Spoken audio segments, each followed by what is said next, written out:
ইসলামাবাদে যুক্তরাষ্ট্র ইরান আলোচনা ব্যর্থ হয়েছে। এটি এখন পুরনো খবর, কিন্তু তেহরান ওয়াশিংটনের মধ্যকার আলোচনা ব্যর্থ হওয়ার অনেকগুলো বড় কারণের একটি বিদেশে ইরানের জব্দ সম্পদ নিয়ে দুই পক্ষের অনড় অবস্থান। ইরান চেয়েছিল বিদেশে জব্দ থাকা তাদের বিপুল পরিমাণ সম্পদ এখনই মুক্ত করা হোক। অন্যদিকে যুক্তরাষ্ট্র চেয়েছে ধাপে ধাপে সম্পদ ছাড়তে, অর্থাৎ ওয়াশিংটন এখনই বিদেশে থাকা ইরানের জব্দ সম্পদ ছাড় দিতে রাজি নন।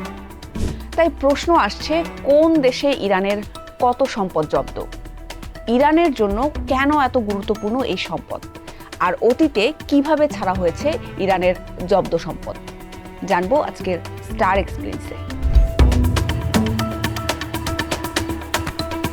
কয়েক দশকের নিষেধাজ্ঞা এবং বিভিন্ন আন্তর্জাতিক চুক্তির পরিপ্রেক্ষিতে ইরানের বিপুল পরিমাণ অর্থ বিশ্বের বিভিন্ন দেশে ছড়িয়ে ছিটিয়ে আছে।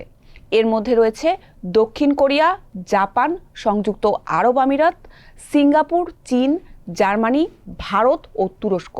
এছাড়া হংকংয়ের শেল কোম্পানির মাধ্যমেও কিছু অর্থ সংরক্ষিত আছে। ইউরোনিউজ জানায়, ঐতিহাসিকভাবে ইরানের তেলের বড় গ্রাহক হওয়ায় দক্ষিণ কোরিয়া ও জাপানে বড় একটি অংশ জমা আছে। তবে সব দেশের ক্ষেত্রে একই নিয়ম নেই। কোথাও পুরোটা জব্দ, কোথাও আংশিক, কোথাও সীমিত ব্যবহারের অনুমতি পেয়েছে ইরান। ইরান বারবার তাদের এই সম্পদগুলোকে ছাড়তে চাপ দিয়ে এসেছে। সহজে যে খুব বেশি সফলতা পেয়েছে তা বলা যাচ্ছে না। এমনকি ইসলামাবাদে আলোচনা শুরুর আগে থেকেই তেহরান এই বিষয়ে চাপ দিতে থাকে।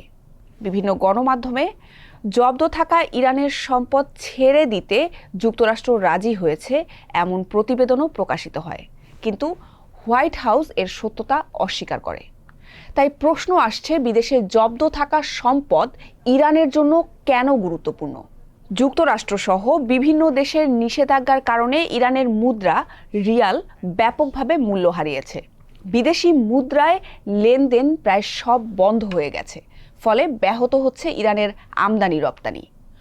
অপরদিকে ফেব্রুয়ারিতে কংগ্রেসের একটি শুনানিতে মার্কিন ট্রেজারি সেক্রেটারি স্কট বেসেন্ট স্বীকার করেছেন যে বিক্ষোভ উস্কে দেওয়ার জন্য যুক্তরাষ্ট্র ইচ্ছাকৃতভাবে ইরানে ডলারের ঘাটতি তৈরি করেছিল।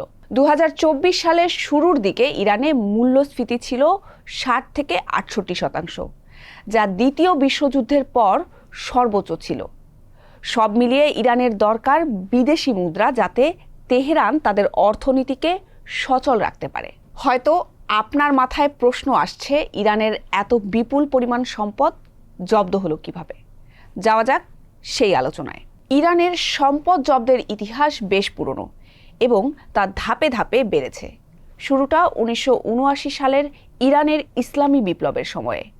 পশ্চিমা ঘেঁষা শাহ সরকারের পতন এবং একই সময়ে মার্কিন দূতাবাসে কূটনীতিকদের জিম্মি করার ঘটনার পর তৎকালীন মার্কিন প্রেসিডেন্ট জিমি কার্টার প্রথম ইরানের প্রায় $12 বিলিয়ন সম্পদ জব্দ করেন।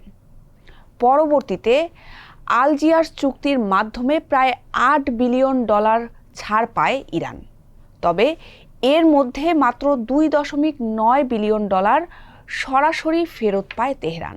বাকি অর্থের মধ্যে $3.7 বিলিয়ন দিয়ে মার্কিন ব্যাংকগুলোকে ঋণ ও বকেয়া পরিশোধ করে ইরান, আর $1.4 বিলিয়ন নেদারল্যান্ডসের হেগে জমা রাখা হয় আইনি লড়াইয়ের জন্য, যা এখনও চালিয়ে যাচ্ছে ইরান। আর পরবর্তী দশকগুলোতে ইরানের পরমাণু কর্মসূচি, ব্যালিস্টিক মিসাইল উন্নয়ন ও সন্ত্রাসে মদদ দেওয়ার অভিযোগে মার্কিন নিষেধাজ্ঞার পরিধি বাড়ে, ফলে জব্দকৃত সম্পদের পরিমাণও বিশাল আকার ধারণ করে।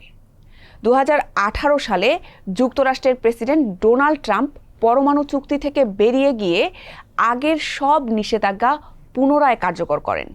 এর ফলে ইরানের সম্পদ আবারও পুরোপুরি আটকে যায়। তবে জব্দ থাকা সম্পদের মাঝে বেশ কিছু সম্পদ তেহরান ফেরত পেয়েছে বিভিন্ন সময়ে। বিভিন্ন সময়ের চুক্তি ও গণমাধ্যমের তথ্য অনুযায়ী 2015 সালের পরমাণু চুক্তির পর প্রায় $100 বিলিয়ন বেশি সম্পদ ইরান ব্যবহারের সুযোগ পেয়েছিল, যা 2018 সালে ট্রাম্প পুনরায় জব্দ করেন। 2014 সালে পরমাণু ইস্যুতে অন্তর্বর্তী চুক্তির পর $4.2 বিলিয়ন ফেরত পেয়েছিল ইরান।